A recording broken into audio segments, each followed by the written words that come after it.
कहानी में आप देख रहे हैं कि जब श्रुति माँ को थप्पड़ लगता है तो मन्नत आखिरकार फैसला लेती है कि वह अब इस रिश्ते में नहीं रह सकती।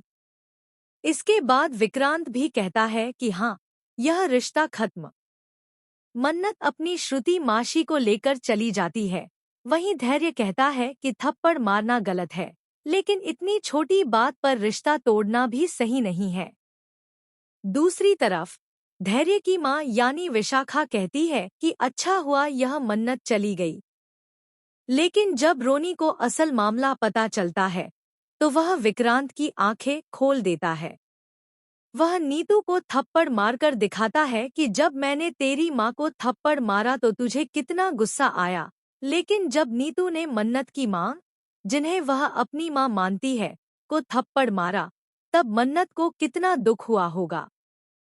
इतनी सी बात पर तूने रिश्ता खत्म कर दिया। इसके बाद विक्रांत माफी मांगता है और 7 फेरे लेने का फैसला करता है। शादी की रस्में शुरू होती हैं। संगीत, मेहंदी जैसे फंक्शन चलते हैं। लेकिन इसी मेहंदी फंक्शन में विक्रांत का गुस्सा फिर से देखने को मिलेगा। वह मन्नत पर नाराज होता है और उसे बहुत कुछ सुना देता है। मन्नत को समझ नहीं आता कि उसने क्या गलती की है।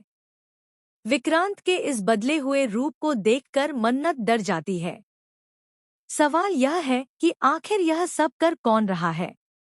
नीति तो सुधर चुकी है, फिर अब कौन विक्रांत के दिमाग में जहर घोल रहा है?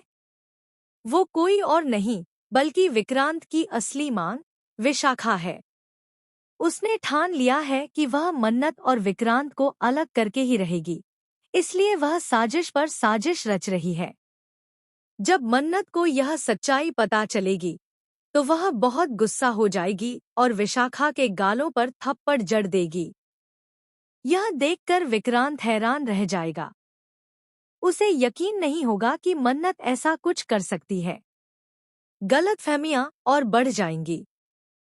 वहीं ऐश्वर्या भी धैर्य की वजह से जेल से बाहर आ जाएगी।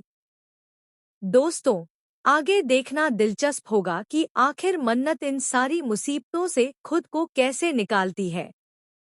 क्या आपको लगता है कि विक्रांत का साथ छोड़ना मन्नत का सही फैसला होगा? हमें कमेंट में बताएं। और ऐसी ही टीवी की लेटेस्ट अपडेट्स के लिए चैनल को सब्सक्राइब करें।